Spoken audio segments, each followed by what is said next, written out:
Card मिलता था, लेकिन लकी तो पहली बार ही यहाँ आ रहा था, इसलिए उसके पास कार्ड होने की कोई संभावना ही नहीं थी।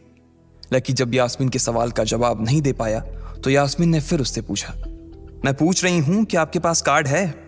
वो समझ गई थी कि लकी पागल ही था, जो कहीं से भागकर सीधा उनके बैंक में आ गया था। कार्ड नहीं मेरे पास। लकी ने उसके सवाल का जवाब दिया और वो फिर इधर उधर देखने लगा।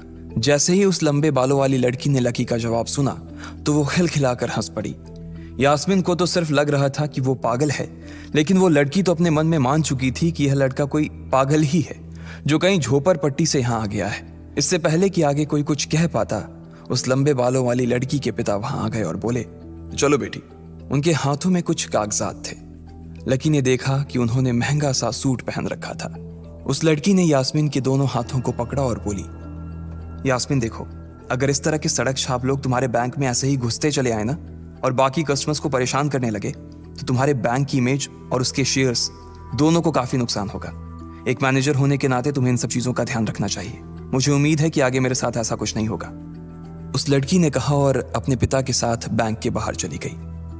अपना ध्यान रखना कोयल मैडम, मैनेजर ने उसकी गाड़ी तक छोड़ने के लिए आते हुए कहा। आज तो वो बाल बाल बच गई थी। कोयल और उसके पिता इस बैंक के सबसे पुराने और सबसे वफादार कस्टमर्स थे। अगर आज यास्मीन उन्हें नाराज कर देती और वो उसके बैंक से अपना खाता बंद करवा देते तो शायद यास्मीन की नौकरी तक जा सकती थी। और यह सब हो रहा था उस पागल लकी की वजह से। इसे जल्द से जल्द यहां से भगाना पड़ेगा, यास्मीन ने अपने आप से कहा और फिर बैंक के अंदर आने लगी। यास्मीन उसे अपने बैंक से बाहर निकालने के तरीके के बारे में सोच रही थी, मगर जैसे ही वो बैंक में दाखिल हुई उसने देखा कि लकी वहां था ही नहीं। अरे अब ये कहां चला गया? उसने अपने आप से पूछा। वो इधर उधर देखने लगी, लेकिन लकी वहां भी नहीं था। यास्मीन को अच्छे से पता था कि वो उसके सामने तो बाहर नहीं निकला था। इसका मतलब था कि वो बैंक के अंदर ही था, लेकिन यास्मीन उसे ढूंढ नहीं पा रही थी। कुछ देर तक बैंक के सारे कोनों को देख लेने के बाद यास्मीन को लगा कि शायद लकी यहां बहुत ही असहज महसूस कर रहा होगा, और जब वो कोयल को दरवाजे पर छोड़ने के लिए आई तब उसके पीछे पीछे वो भी निकल गया होगा। चलो जान बची, यास्मीन ने अपने आप से कहा और अपने केबिन में आकर बैठ गई। जैसे ही उसने आज के दिन की पहली फाइल उठाई थी उसे किसी एक की झलक दिखी। ये कोई और नहीं बल्कि लकी ही था। अरे ये कहां छिपा हुआ था? यास्मीन ने अपने आप से ही कहा और तुरंत फाइल को टेबल पर रखकर वो ऑफिस के बाहर आ गई। उसने देखा कि लकी बैंक के वीआईपी लॉन्ज के बाहर खड़ा था और उसके खंबे की आड़ की वजह से वो यास्मीन की नजर से बाहर हो गया था।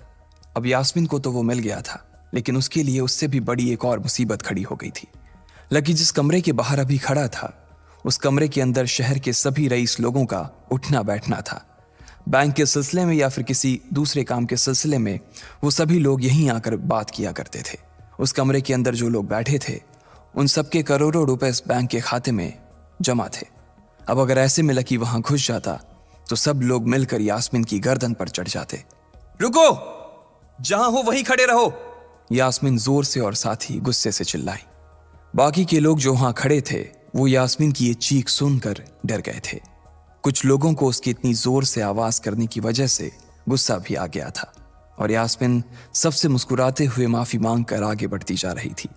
वो लकी को किसी भी तरह से उस कमरे में जाने से रोकना चाहती थी, लेकिन उससे पहले ही वो उस कमरे के अंदर दाखिल हो चुका था। अरे यार, ये आदमी है या गधा? यास्मीन ने अपना ही सिर पीटते हुए कहा और वो भी उस कमरे के दरवाजे की ओर बढ़ने लगी। उसने उस कमरे का दरवाजा खोलने की कोशिश की, लेकिन वो अंदर से लॉक हो गया था। बाप रे, ये कैसा आदमी है? बिना परमिशन के अंदर घुसा तो घुसा, लेकिन दरवाजा भी अंदर से बंद कर लिया। अब यास्मीन की सांसें फूलती जा रही थी। उसे बहुत डर लग रहा था। उसका जी यह सोचकर घबराए जा रहा था कि ना जाने अंदर लकी और उस रिलेशन मैनेजर के बीच क्या हो रहा होगा। इधर जैसे ही लकी कमरे में दाखिल हुआ, वहां का कस्टमर रिलेशन मैनेजर जो कि सोफे पर फैला हुआ था, वो उसे देखते ही अचानक सीधा बैठ गया। हेलो सर, कैसे हैं आप? उसके मुंह से बिना लकी को देखते हुए ये शब्द निकले। उसे याद था कि इस कमरे में कुछ खास लोग ही आते थे और जो भी आते थे यास्मीन उनके आने की खबर उसे पहले ही दे देती थी। लेकिन इस वक्त जो आदमी उसके सामने खड़ा था, उसे देखते ही वो अपनी जगह पर जम गया था। ना तो वो कहीं से भी वीआईपी लग रहा था और ना ही वो उसका कोई रिश्तेदार था। कौन हो भाई तुम? क्या चाहिए तुम्हें? उस मैनेजर ने 20 साल के जवान लड़के को देखते हुए कहा, मैं यहाँ अपना पैसा लेने आया हूँ। लकी ने सीधे मुद्दे की बात को मैनेजर के सामने रखते हुए कहा, तुम्हारे पास हमारा सुप्रीम कार्ड है? मैनेजर ने उससे ऊपर से नीचे तक देखा और पूछा, नहीं नहीं, मेरे पास कोई कार्ड नहीं है। लकी ने कहा, तो फिर हम तुम्हें कोई पैसा नहीं दे सकते। चलो अभी दरवाजा खोलो और सीधा बाहर निकलो। मैनेजर ने कहा और सोफे पर से उठ गया। नहीं, मैं अपना पैसा लिए बिना नहीं जाऊंगा यहां से। लकी भी जिद पर अड़ गया। अरे बोला ना, बिना कार्ड वाले को पैसा नहीं मिलता है, और वो भी पैसा होगा तब तो मिलेगा ना। मैनेजर ने उसके करीब आते हुए कहा, अरे पैसा है तभी तो निकालने आया हूं सर। लकी ने कहा, देख फालतू की बहस मत कर सुबह सुबह, वरना मैं सिक्योरिटी को बुला लूंगा तो वो लोग मार मार कर बाहर निकालेंगे तुझे। लकी यह सुनकर घबरा गया था। मैनेजर के चेहरे का गुस्सा उसे साफ नजर आ रहा था, लेकिन ऐसा भी नहीं था कि वो झूठ बोल रहा था। भले ही उसके पास कार्ड नहीं था, लेकिन इसका मतलब ये नहीं था कि वो अग्रवाल खानदान का लड़का नहीं था। जैसे जैसे मैनेजर उसकी ओर बढ़ता चला जा रहा था, लकी का डर भी बढ़ता जा रहा था। मैनेजर को लग रहा था कि वो कोई संकी था और वो उसे धक्का मारकर बाहर निकालने के लिए आगे बढ़ ही रहा था कि अचानक घबराए हुए लकी के दिमाग में एक आइडिया आया। फिंगरप्रिंट! उसने अपना अंगूठा कमरे में मौजूद उस मैनेजर के सामने उठाते हुए कहा। फिंगरप्रिंट? कौन सा फिंगरप्रिंट? मैनेजर ने चौंकते हुए पूछा। अरे अरे, आपने कहा ना कि आपको कार्ड चाहिए, पर मेरे पास कार्ड नहीं है, फिंगरप्रिंट है, और मुझे मालूम है कि आपके यहाँ फिंगरप्रिंट से भी पैसे निकलते हैं। यह कहते ही लकी ने एक राहत की सांस ली थी, लेकिन मैनेजर को यह समझ नहीं आ रहा था कि आखिर लकी को फिंगरप्रिंट की जानकारी मिली कैसे। तुम फिंगरप्रिंट यूज करना चाहते हो? मैनेजर ने लकी को घूरते हुए पूछा। लकी की शक्ल और उसका हुलिया मैनेजर के लिए उसकी बातों से मेल नहीं खा रहा था। हाँ, मैं फिंगरप्रिंट यूज करना चाहता हूं सर, लकी ने सीना चौड़ा करते हुए कहा। उसे इस तरह देख तो मैनेजर और भी कंफ्यूज हो गया था। मैनेजर ने सोचा कि उसे एक चांस देना चाहिए, इसलिए उसने लकी को फिंगरप्रिंट इस्तेमाल करने की इजाजत दे दी थी। वो अपनी टेबल के पास गया और उसके दराज में फिंगरप्रिंट वाली मशीन ढूंढने लगा। 2-3 ड्रॉर में झांकने के बाद आखिरकार उसे वो मशीन मिल गई थी। चुपचाप यहां पर अपना अंगूठा लगाओ, मैनेजर ने मशीन को आगे बढ़ाते हुए लकी से कहा। लकी ने अपनी फटी हुई पैंट के पिछले हिस्से में अपना अंगूठा पोंछा और फिर उस मशीन पर लगा दिया।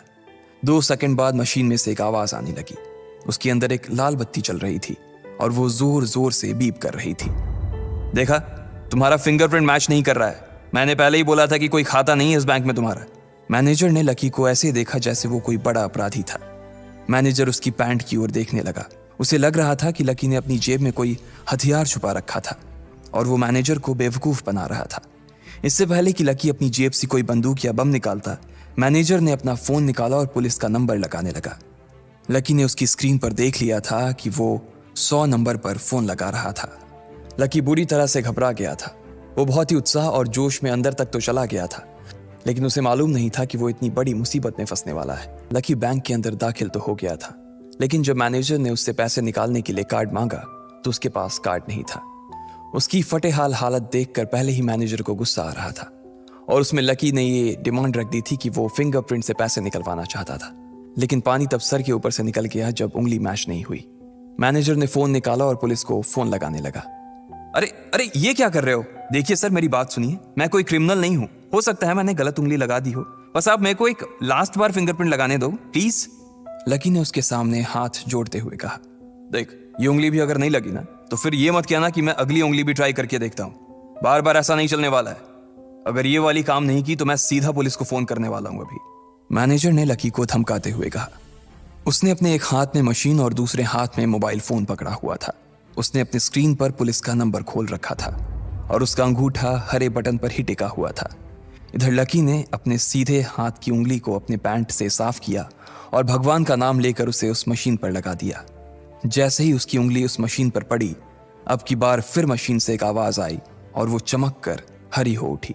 तभी मैनेजर के मोबाइल पर एक मैसेज आया। मैनेजर ने उस मैसेज को पढ़ना शुरू किया।